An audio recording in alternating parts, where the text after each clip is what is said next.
안녕하세요, 여러분. 오늘은 INFJ를 꼬시는 법 3, 만남편에 대해 알아보는 시간을 가져볼 텐데요. 지난 시간에 이어 오늘도 인프제 전문가 INFJ 콜렉터 무똥님을 모셔보았습니다. 안녕하세요, 무똥님. 네, 안녕하세요. 언젠가는 샤또 무똥 모칠들을 실컷 마셔보고 싶은 남자, INFJ 콜렉터 무똥입니다. 지난 시간에 인프제 분들께 스며들고 연락하는 거에 대해 현실적이고 디테일하게 알려드려봤는데요. 사실상 스며들기와 연락에서 그린라이트가 떴다면 만났을 때는 솔직히 큰 실수를 하지 않는 이상 거의 70% 이상은 인프제 분 꼬시는데 성공했다고 볼 수 있습니다. 사실 스며들기가 제일 어렵기 때문에 스며들기 성공하고 연락하는 것도 잘 진행되었다면 신중하고 간파력이 장난 아니신 인프제분이라면 이미 스며들기랑 연락 과정에서 체크하실 건 거의 다 체크했기 때문에 진짜 큰 변수가 있지 않는 이상 켜져 있는 그린라이트 그대로 쭉 켜져 있을 가능성이 높을 거예요. 하지만 아주 기본적인 거 그치만 누군가에겐 기본적인 게 아닐 수도 있다는 점에서 본의 아니게 실수가 나올 수 있는 부분에 대해 말씀드리려고 하는데요. 인프제분 입장에서는 기본적이라 생각하는 부분에서 상대가 기본적이지 않았을 때를 마주했을 경우 혹은 굉장히 실망스러운 메모가 발견되는 순간 분명히 헤어질 때 웃으면서 헤어졌지만 집에 가서 카톡을 보내니 뭔가 싸해져 있다거나 또는 다음날 연락도 안 되고 학교나 직장에서 마주쳤는데도 완전히 차갑게 변해버린 인프제 그녀를 마주하게 되는 순간이 올 수도 있단 말이에요. 그 기본적이라는 것은 구체적으로 어떠한 것들이 있을까요? 네, 제가 실제 겪었거나 들었던 사례 및 현실적으로 있을 법한 사례들 위주로 한번 말씀드려볼게요. 자, 먼저 아주 기본적인 것들인데 안 지키셔서 인프제분들의 마음의 문을 조용히 닫게 한 것들이 바로 비속어 및 상스러운 은어. 만나서 친해지는 과정 속에서 마음이 편해지니까 또는 술이 좀 들어가니까 나온 욕설이 이게 어떤 남자분들한테는 그냥 장난이나 친근감의 표시로 나오는 말이긴 한데 물론 정도의 차이는 있겠지만 대다수의 인프제 여자분들은 다소 사소해 보이는 욕설도 그렇게 좋아하지 않아 하시는 편이거든요. 이게 꼭 단편적으로 욕 자체만을 보고 판단하는 게 아니라 이 자리에서 이렇게 욕을 했는데 나중에 사귀게 되고 사귀고 나서 싸우게 되었을 때 이러이러하지 않을까 하는 확장의 과정에서 사소한 비속어나 상스러운 은어라도 인프제 분들에게는 반감을 살 수 있는 여지가 충분히 있는 부분이고요. 그리고 식당에서 종업원분이나 어르신 또는 어떠한 이해관계에서 을 입장에 처해져 있는 분한테 대하는 기본적인 예의나 배려가 없는 태도에서 짜게 식어버리는 경우도 왕왕 있으시고요. 사실 여기까지는 인프제 분들에 대해서 조금만 검색하셨으면 얼마든지 찾아볼 수 있는 내용들이라 제가 간단하게 말씀드려보았고요. 여기서부터가 찐입니다. 자, 인프제분 입장에서 상대방이 분명히 스며들게 할 때나 연락할 때에는 순수하고 진실된 사람인 줄 알았는데 몇 번 만나보거나 술을 마신다거나 좀 편해지는 과정에서 본투비 밝은 에너지가 아닌 약간의 척이 있었다는 걸 발견하게 되었다든지 그냥 마냥 머리가 꽃밭이었다는 걸 알게 되었을 때 좀 짜게 식으실 수도 있고요. 그리고 거짓말을 좀 잘한다든지 잦은 빈말 또는 공수표를 잘 던지는 분인 걸 알게 되었을 때에도 조용히 마음의 문을 닫는 경우도 꽤나 있습니다. 이게 무슨 말이라면 말을 하는 남자 입장에선 꼭 거짓말이 아닐 수가 있어요. 그냥 사회생활 잘한다는 맥락에서 한 말이지 그게 거짓말이라고 하는 해석의 여지가 있는 부분도 있긴 한데 정확히 어떤 거인지 예를 들자면 그거 제가 잘 아는데 언제 한번 가르쳐 드릴게요. 거기 맛집 제가 잘 알아요. 언제 한번 같이 가요. 제가 떡볶이 기가 막히게 잘 만드는데 언제 한번 해드릴게요. 등등. 그 말을 하는 시점에서 그 남자 입장에선 단지 그 정도로 난 네가 좋다 라는 말을 둘러서 표현하는 맥락에서 그렇게 말을 한 건데 인프제 분들 중에 T비율이 좀 있으신 분들의 입장에선 안 지킬 말을 굳이 내뱉는 걸 정말 엄청나게 싫어하시는 분들이 더러 계신단 말이에요. 이러한 인프제 분들의 경우 상대에게 관심이 있거나 호감이 있는 경우에는 상대가 한 말이나 행동에 대해 의미 부여를 하고 진짜 약속을 했다고 생각하고 기대도 하시기 때문에 인프제 분들에게 그런 말씀을 해놓고 정작 본인은 까먹어버렸다든지 인프제 분들 입장에선 진작에 그게 진짜 해줄 거라 생각하고 기다리고 있었는데 단지 의례적인 말이었거나 빈말이라는 걸 알게 되었을 경우 정말 굉장히 싫어하시는 경향이 있어요. 특히나 ESFP 유형의 남녀분들이 이런 빈말류의 말씀들을 잘 하시는 경향이 많은데 이게 인프제 분들 입장에선 빈말, 공수표, 거짓말로 표현되고 FP 분들 입장에선 사회생활 기본 멘트, 좋다고 한 말로 표현되는 분명히 같은 말인데 아주 상반된 의미로 해석되는 지점이 바로 이러한 지점이거든요. 근데 이러한 지점이 인프제 분들한테는 약간 속된 말로 입만 벌리면 구라 라는 뜻의 벌구 이미지로도 좀 낙인될 여지가 아주 많으면서 인프제 여자분의 마음의 문을 확 닫아버리게 하는 주된 원인이 되기도 하니까 간과하기 매우 쉬운 케이스지만 그만큼 상당히 조심하셔야 하는 부분이기도 해요. 인프제 분들의 경우 언제 한번 밥이나 먹자, 커피 한잔 하자, 이러한 사회적인 인사나 말 등을 싫어하신다는 거죠. 물론 인프제분들도 사회생활 만렙이라 당연히 사회적인 관계에서 그러한 말씀들을 하는 거 이해하고 심지어 본인들도 사회적으로는 쓸 수 있습니다. 근데 본인에게 이성적인 감정이 있거나 본인들이 이성적인 감정이 있는 사람들에게는 거의 절대에 가깝게 오해할 만한 여지가 있는 빈말을 최대한 안 하려고 하는 면모가 있으시거든요. 하지만 썸이라고 생각했던 관계이거나 본인이 관심 있고 호감 있는 사람이 자기한테 그런 말을 했을 때에는 그 상대를 인프제분 입장에서는 사회적인 관계 연장선에 있는 사람들 부류와는 달리 자기 영역, 바운더리에 넣은 사람으로 보고 있었는데 상대가 그러한 빈말을 해버리면 인프제 입장에선 그 상대가 본인과는 달리 우리 둘 관계를 다른 시각에서 본다고 생각하게 되면서 실망을 하게 되는 거고 이는 곧 궁극적으로 마음 정리를 하려고 하게 되는 원인이 되기도 하거든요.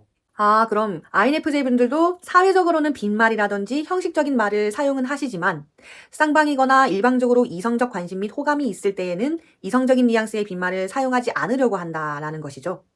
네, 맞습니다. 바로 그러한 시각에서 관심이나 호감이 어느 정도 있는 상대가 자신에게 빈말을 해버리면 상대는 자신을 특별한 관계가 아닌 사회적인 관계의 한 부분으로 본다고 생각하는 관점에서 인프제분은 나는 너를 이성적으로 봤는데 너는 아니구나 하는 느낌으로 실망을 하게 되면서 갑작스럽게 식을 수 있다는 의미였습니다. 그럼 INFJ 분과 만나고 나서 만날 땐 분명 좋은 분위기였는데 만남 후에 잘 되지 않은 느낌이 들 때에는 앞에서 말씀하신 것들과 비슷한 맥락의 에피소드가 있지는 않았는지 한번 체크해 보는 게 좋겠군요. 네, 맞습니다. 제가 말씀드린 건 하나의 예였고 꼭 이 예대로 발생되지는 않을 겁니다. 하지만 이러한 뿌리, 즉 맥락에서 비롯된 각기 다른 가지와 잎, 즉 사건이 있었다면 만남 이후 분위기가 급 차갑거나 쌀쌀해진 느낌이 생기셨을 겁니다. 그리고 마지막으로 앞에 얘들은 좀 돌이키기 다소 어렵지만 지금 말씀드리려고 하는 케이스는 거의 유일하게 돌이킬 수 있는 여지가 많은 사항이기도 한데요. 그렇지만 또 자존심 때문에 인프제 여자분들 입에서 직접 맞다고 인정받기는 어려운 케이스에 대해 말씀드리려고 합니다. 요 케이스는 진짜 눈치껏 조용히 알아채고 센스 있게 수습해야 하는 약간의 스킬을 요구하는 부분도 있거든요. 자, 그게 뭐라면? 궁금하시면 구독과 좋아요 한 번씩만 부탁드리고요. 인프제 여자분들이 물론 모두가 그런 건 아니시겠지만 분명히 겉으로는 질투심이 없어 보이는데 은근히 조용하게 깊이 있게 아주 강한 분들이 꽤 많으십니다. 아마 이 영상을 보고 계시는 대다수의 인프제 여자분들은 수긍하실 거예요. 인프제 특유의 부드러운 인상이 그런 걸 수도 있겠지만 본인들 언행도 질투 없는 척을 좀 하시는 경향이 있으세요. 그런데 외모 또는 언행 때문에 진짜로 질투심이 없다고 생각한 건지 아니면 그냥 아무 생각 없이 발언을 잘못해가지고 의도치 않게 인프제의 조용하지만 강한 질투심을 건드려 버릴 때가 있으니 간혹 가다 보면 만났을 때 상대 남자가 눈치 없이 또는 그게 리스크 있는 발언인 걸 모르고 자기도 모르게 인프제 여자분의 리액션에 술술술술 말을 해버리다가 나온 발언에서 전 여친이라던가 좀 친한 여사친에 대해서 말해버리는 경우가 좀 있습니다. 아주 위험한 경우죠.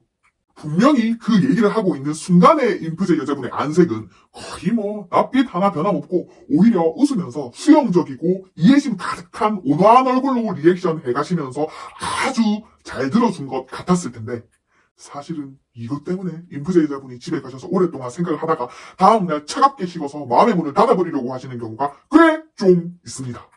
분명히 방심한 사이 방출된 전 여친 또는 친한 여사친에 대한 정보가 있었을 거고 그걸 또 인프제 여자분은 아닌 척하면서 조용히 듣고 있다가 카톡 나에게 보내기에 메모해놨다가 이 정보를 토대로 인스타 염탐 들어가셨을 가능성도 있는데 이때 염탐을 통해서 보게 된 전 여친이나 친한 여사친의 외모라든지 바이브가 질투 유발을 일으켰거나 갑자기 상대 남자가 만나기 싫어지는 마음이 확 들게 할 수 있다는 거죠. 이런 경우 어떻게 돌이킬 수 있다는 거죠? 앞에서도 말씀드린 바와 같이 분명 직접적으로 인프제야 너 질투났지 하면 절대 안 됩니다.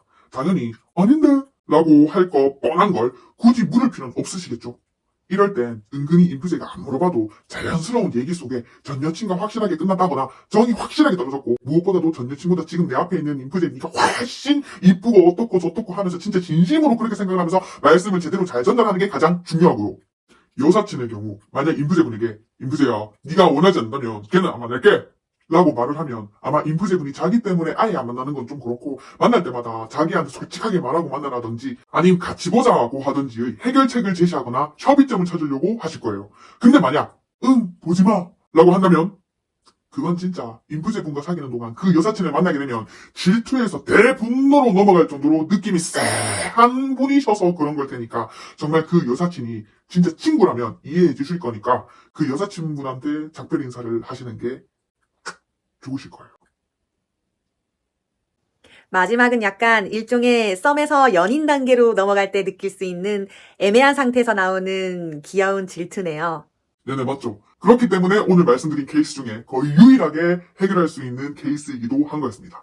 여기까지는 만난 후 갑자기 차갑게 변해버린 인프제분들의 이유 위주로 설명드린 말씀드렸고요. 끝으로 만났을 때에 대한 간단한 유의사항 같은 걸 좀만 말씀드리자면, 만나서 대화할 때는 초반부터 개인적 질문을 하는 것은 가급적 피하라고 말씀드리고 싶어요. 만난 지 얼마 안 됐는데 개인적 질문을 하는 건 대부분의 아이분들한테는 안 하는 게 좋은 것이기도 한데다가 인프제분들 입장에서도 굉장히 부담을 느끼거나 불편해 하시는 부분이기도 하거든요. 그리고 오히려 개인적 질문을 해버리면 인프제분들 입장에선 이상하게 더 대답하기 싫어지는 거부감이 들기도 하고, 이는 곧 마음의 문을 쉽게 못 열게 만드는 요건이 될 수도 있으므로 안 하는 게 오히려 훨씬 이득인 부분이 많을 거예요. 제일 좋은 건 공통 관심사에 대한 얘기가 제일 좋겠지만, 그 소재가 떨어졌거나 여건상 마땅치 않을 경우에는 차라리 자신의 얘기 중에 유쾌하고 재미있는 에피소드를 얘기하는 게 좋아요. 그러다 보면 인프제분들 입장에서도 맞장구 치면서 자기 이야기를 편하게 말하게 될 가능성도 높고, 인프제분 입장에선 자기 얘기를 자기가 하고 싶으면 하는 거고 하기 싫으면 그냥 리액션만 하면서 넘어갈 수 있는 일종의 선택권이 은연중에 생기게 되는 거라 거부감 없이 편하게 대화에 참여할 수 있는 여유가 생기게 되는 거기도 하거든요. 그러다 보면 심적 편안함을 깔고 만남에 임할 수 있고, 부담 없이 편하고 긍정적인 분위기를 매우 좋아라 하는 인프제분들 입장에서는 없던 호감도 생길 수 있는 시간으로 받아들여지게 될 가능성도 높아지는 요인이 되기도 하고요.